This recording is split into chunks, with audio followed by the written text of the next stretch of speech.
My niggas run game, we ain't never leave. Counting up some money, we ain't never sleep.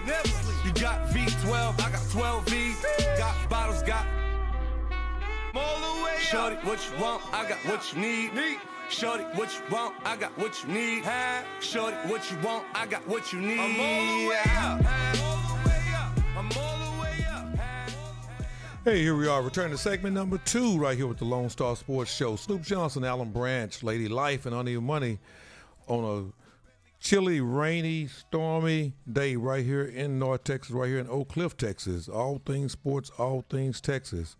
This particular segment is brought to you by Scout Focus Camp. Scout Focus Camp is going to be returning to Texas this coming weekend, both in Houston and Dallas. Go check it out. Look at scoutfocus.com.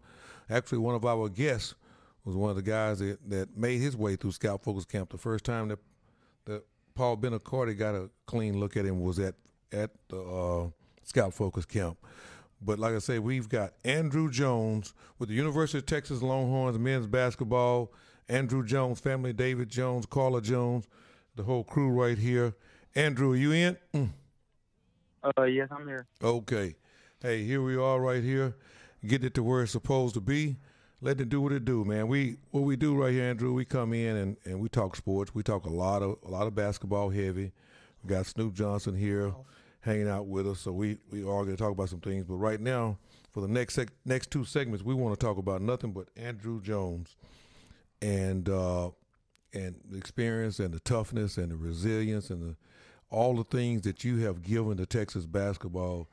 You know, you would be surprised, Andrew Jones, how many kids that feel like, you know, they have hope because of what you have achieved and the things that you have accomplished as a player. You know, when you were in the 9th grade and 10th grade, nobody projected you being at the University of Texas and playing in the Big 12 and playing in PK 80 and leading your team in scoring against teams like Duke and the things that you've done. So, you know, we want to say thanks as a community to all that you've done for the community and for kids. But I guess one of the first questions that I want to ask you is, you know, what have you missed the most in this process, you know, of going and getting to where you are now? You know, the one thing I miss the most is being able just to get out and, you know, live a regular life like I used to. Okay. You know what I mean? Just little stuff like that is just special to me. You know, my family dealing with, you know, the struggle that we went through the last, you know, month or two. Just being able to just looking forward to getting out is what is the most important thing to me right now. Right. Yep. No, that's huge. That's huge. I mean, you know, a lot of times your father and I talking, we always talk about, you know, the blessings in life and how we take so many things for granted when we start to look at life and, you know, and where things are and how things are. So right now, what are you, 20 years old now or are you 21 now? No, I'm 20. 20, that's what I thought. Right, yeah. So at 20 years old, do you think anything has been more eye-opening and more of a opportunity in a situation where you've had a chance to your life to just change or be impacted that's been bigger than this situation? Yes, you know, when everything started to fall out to play, you know, just the simple breath that you can take every morning, being able to yawn and, you know, move and simple things that like brushing your teeth on your own. You take little stuff like that for granted. But at any instance, you know, you never know when you might not be able to do that again.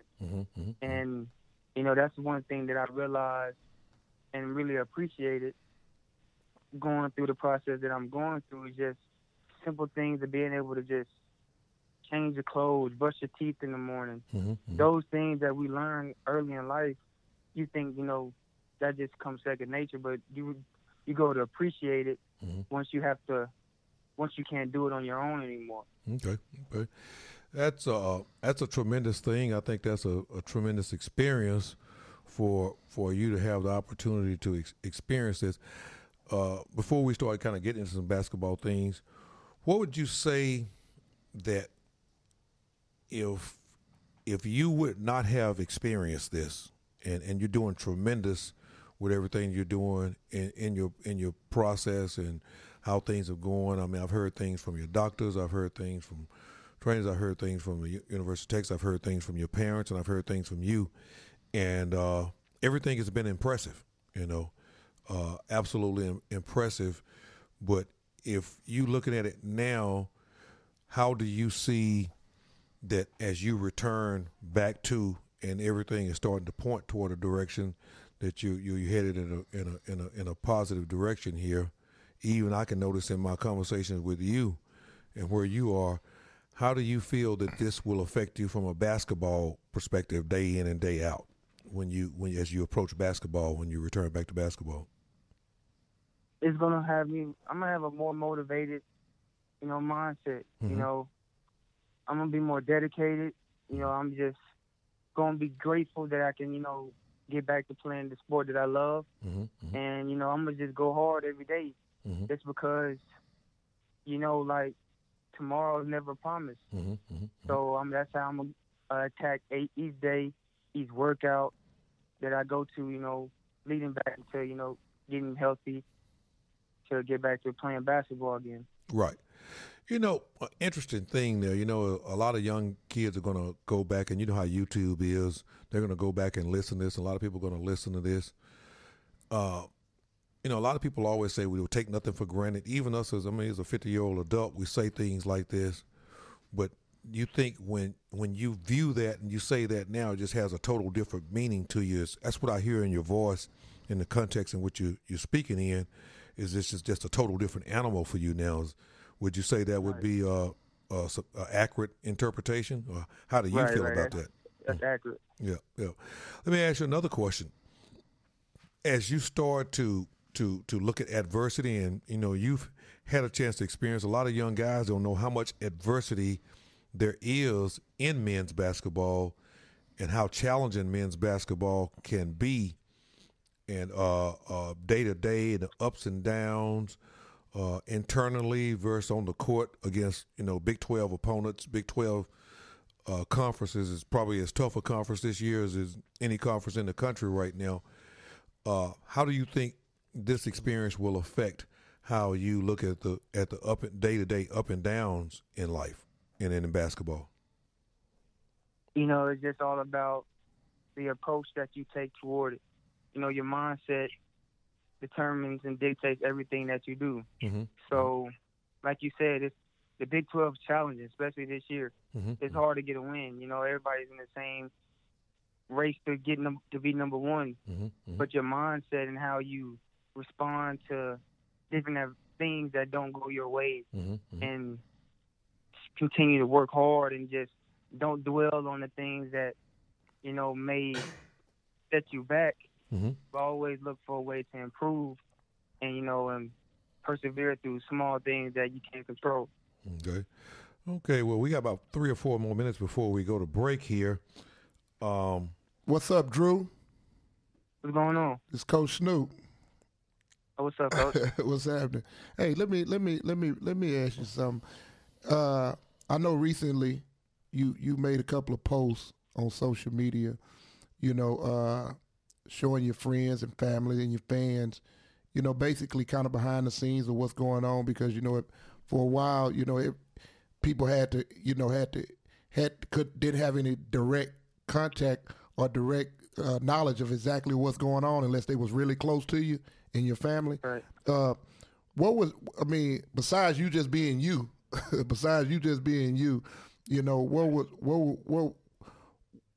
what made you post? What made you post? You dancing and brushing your teeth and you shooting the ball and handling the ball. Besides, that's just you. Your personality. I know. Yeah. I know who you are. We talking to the people who don't know you and everything. What led you to do that? It's just I was feeling good. Mm-hmm.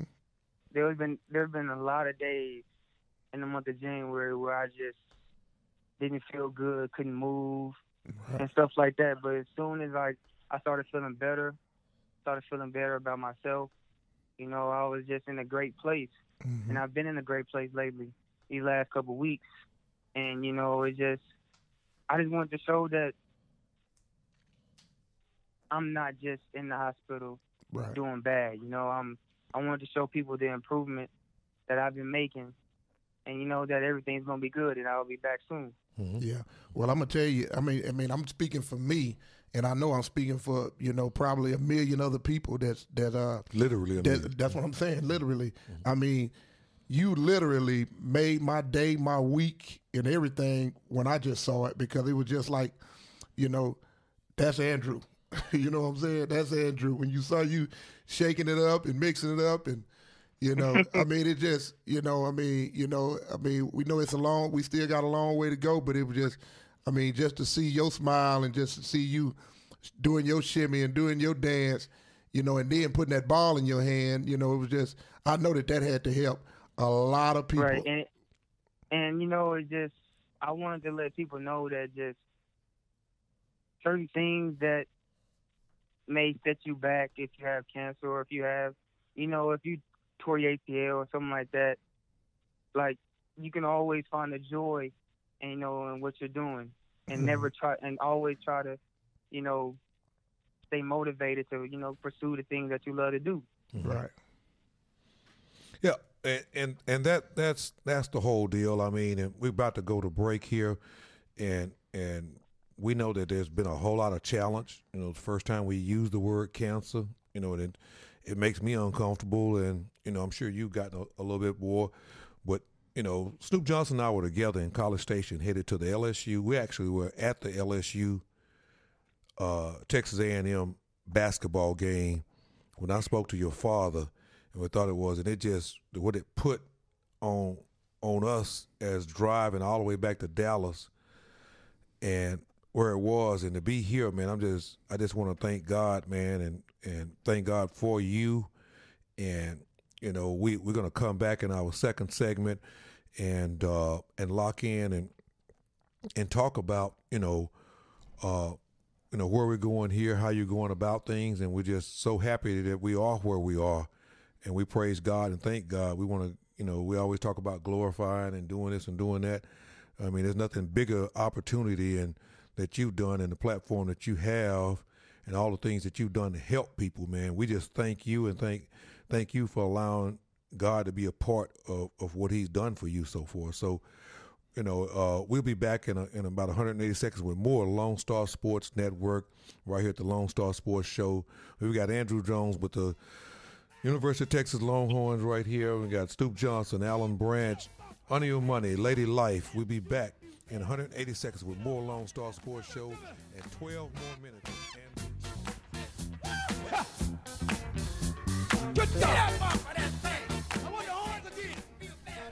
Hey, here we are back here right here at the Lonestar Sports Show right here on the Lonestar Sports Network.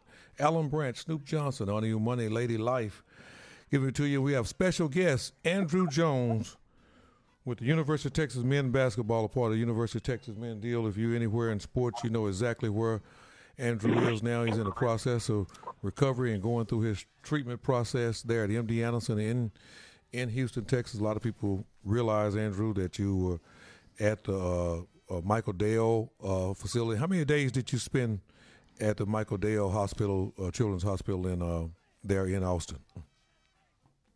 The Dale Hospital in Austin? Yes. I probably spent maybe like 2 weeks there. Okay. Before I was transferred to the MD Anderson in Houston. Now, I will give a little bit right quick. I've heard some really, really impressive things all about your doctor. What's your doctor's name, your main oncologist's name there at MD Anderson Hospital? I heard he's turning into a little bit of a basketball fan. Dr. Jabor. Dr. Jabor. Dr. Jabor also treated a football player of the Kansas City Chiefs, right? I think so. Yes, sir, he did. I don't know why I can't call his name right now. The safety? Yeah. Oh, did he? The safety. Yeah. The safety, right. Yeah. That's exactly right. I knew he was a defensive back. That's correct. Yeah. Eric Berry, maybe. Eric Berry. That's okay. his name. Yeah. Right. That's exactly. So now he's here, man. There, but moving along. I know a lot of things that avid sports people are wanting to ask and wanting to know about the things that are transpiring and going through your process. How do you feel right now with a basketball in your hand? We've seen you. Everything looks normal and natural to us. How does it feel to you? You know, it feels good. You know, when I go to the little goal that they have in the hotel, I just feel like I'm back at home, back like I'm at any other regular gym. Okay. You know, I feel like my shot's still the same. Mm-hmm. I can handle the ball. Mm-hmm. I'm not as strong as I used to be, but I still can do certain things that I used to do when I was on the court. Mm-hmm. Mm-hmm. Tell us about where you're living and where your parents are, and why do you have access to a goal? Where is that goal? Where is that gym? A lot of people are wondering: is he out of hospital? Is it a workout facility? Or Coach, you got to wait, man. He might can't get that information. Can't get that information out. Andrew might be getting stalked down there, Coach. Get that information. Coach, Andrew got one. Andrew got one of the best bodyguards in the business. Listen what he Carla said. Jones. Yeah. What you say, Drew? I've had a lot of support. Yeah. While being in the hospital. Okay. You know, I'll be walking out my room around the hospital, and I see some people say hook 'em horns to me, or come up to me and say that they know me. So I've been having a lot of support, but I'm in a isolated room that's, you know, pretty spacious. You know, I can move around and stuff like that. They have a basketball court on this pediatric floor, a couple floors down from where I'm at. Okay. So I'm able to get access to there and go in and shoot whenever I, you know, have time. Okay. You use the word halftime. What is a typical day without being too imposing? Your day is full. You have a lot of different things to do and deal with: nurses, doctors, and team of people that you're communicating with and going through your treatment and doing all the different things you're doing. So your day is pretty busy, a lot like men's basketball used to be, and being a student athlete. It was. It used to when I was a few weeks ago. My days used to be really full packed. You know, They've gotten a lot lighter. Okay. Lately, but a typical day will be, you know, in the morning I have to take, you know, morning pills. Then I'll have to get, you know, a blood transfusion, or I have to get, you know, different medicines that take, you know, 2 hours to go through. So I'll be having to sit for a couple hours while the medicine's going through. Then, you know, I have to squeeze in time to if I have the energy, or, you know, to go, you know, do exercises and stuff like that. So a few weeks ago I used to be trapped in the room. Okay. A lot. But now it's kind of a move around. Have you had a chance to go and visit your parents at their place? A typical day with my parents would be, you know, in the morning, I'll talk to my doctor. They'll explain everything to me. Then I'll leave and we'll go walk. We'll go for a long walk to their hotel. We'll sit down, eat for about an hour and a half. Then, you know, maybe we'll go to the weight room afterwards, or maybe we'll go to the gym afterwards. But most of my days I spend with them outside my room. I'm not just sitting here watching TV. Right. Tell me about some of these workouts. Coach David Jones, you know, he would coach you all through the majority of your grassroots deal. He had you in the weight room.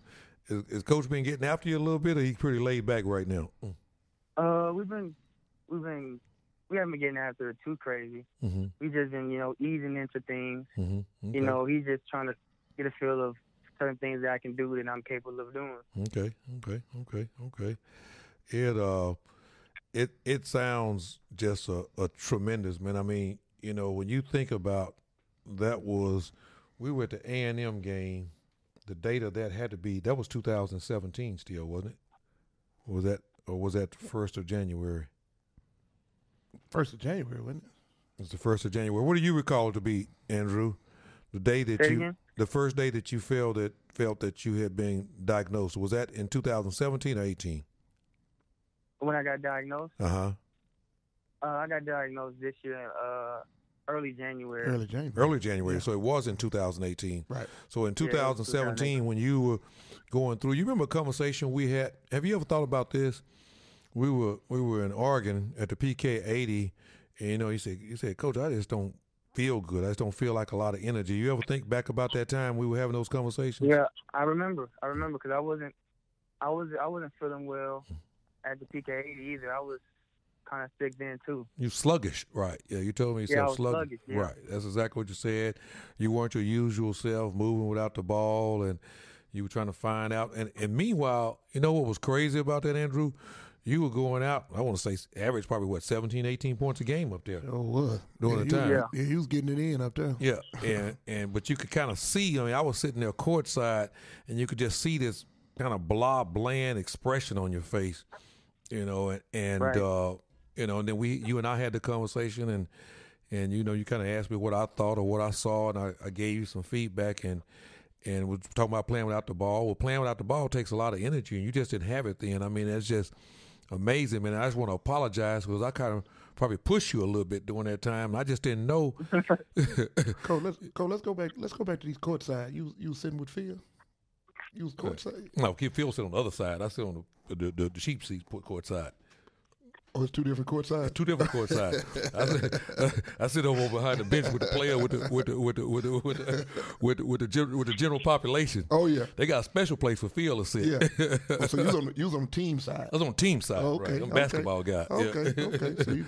So you got a good look at it. You can sit back there and kind of see what Jaden talking about a little bit. Yeah.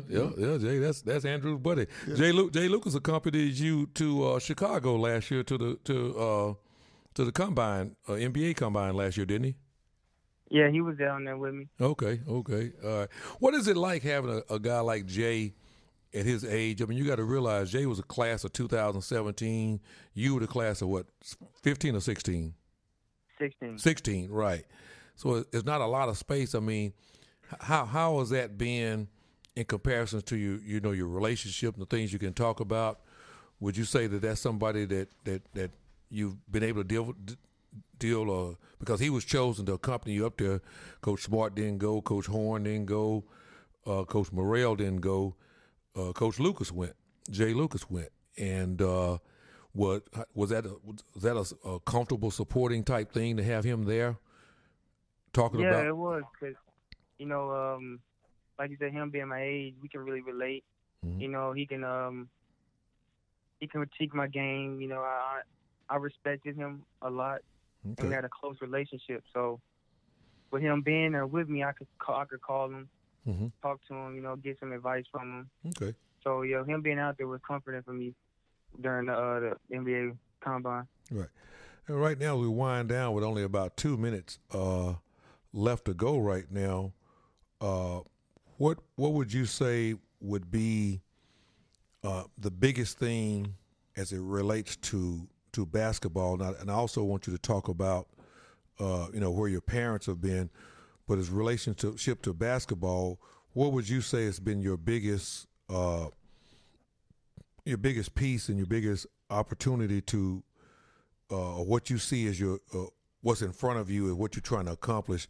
Like right now, in the next week, 10 days, this is what I physically want to do to prepare me for the return to the court. That you feel like you can do it, whatever small way, big way, or any size way that you feel like you can do now?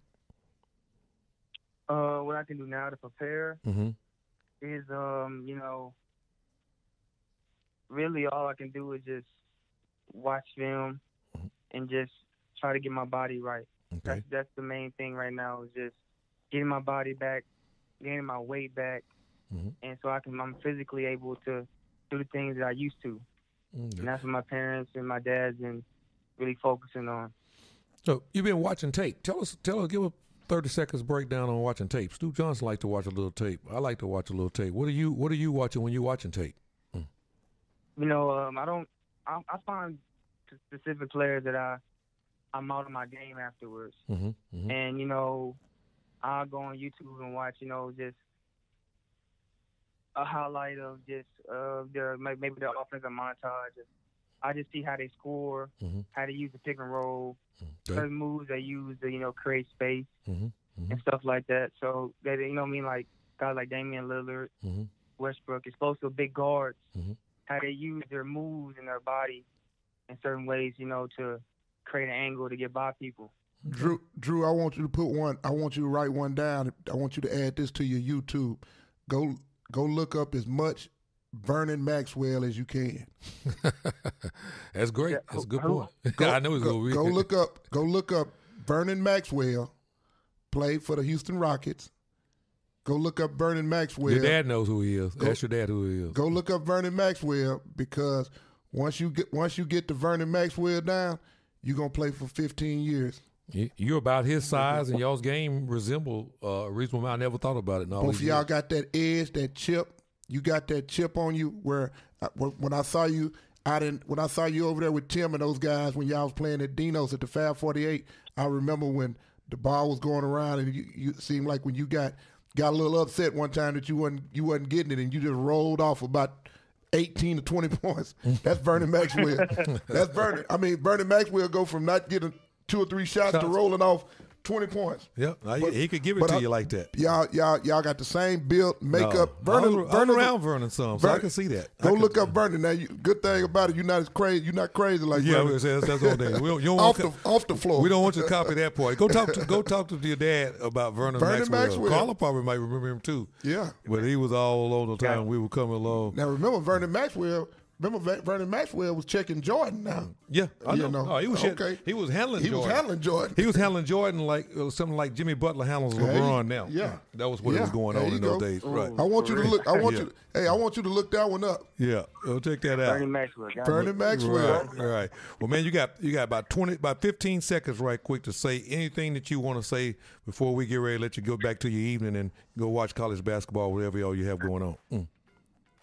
I would just like to thank, everybody for the support and love, and caring for me while I go through the situation. It means a lot to me and my family that I have y'all support. And, I just like to thank God every day for everything that I have and the people that's been supporting me. Okay. So, well, man, that's huge and an opportunity to say that, man. And I want you to, all the way back from the days that we were standing there when you were about 14 years old at Arlington Bowie High School at the event there, going back, I'm proud of who you've been. It's kind of like talking about LeBron in a certain way, and don't misunderstand this, but never been in any trouble, never caused a lot of heartache to anybody. But remember this, Coach. Remember this. God chooses certain people. For certain things. Right. Yep. The strength, I'm talking about what we talked about a few minutes ago when I asked Andrew about the brushing the teeth and dancing and everything. Mm-hmm. He said that feeling he just had, he just was feeling good. Right. See, that was God right there. Yeah. Yep. See, as tough as it is every day with Andrew and his family down there in Houston, it's tougher. It's just as tough on millions that don't know what's going on in there. That's praying every day, because we were sitting right there at Chipotle right there in A&M that day. Yeah. I didn't have, like I said, after watching him brush his teeth and dancing and everything, I still didn't know his status until I talked to you that day. Right. And you told me a little bit more. Right. No, there's no doubt about it. Well, we're chiming out, man. Thanks for coming on. Keep being you, Drew. Keep being you. Keep being you. You helping a lot of people, man. Yeah. You're helping a lot of people. We're rolling out. We've gotten in trouble over here. We got to go right back into the next segment, but you were worth the trouble. I'll take this whooping for you. Vernon Maxwell, Drew. Vernon Maxwell, 15 years, man. Lone Star Sports Show right here on the Lone Star Sports Network. We'll be back in about 10 seconds, moving into our second segment. Today's show is brought to you by FastModelSports.com. Our second what? We're going our second what? Don't believe me, just watch.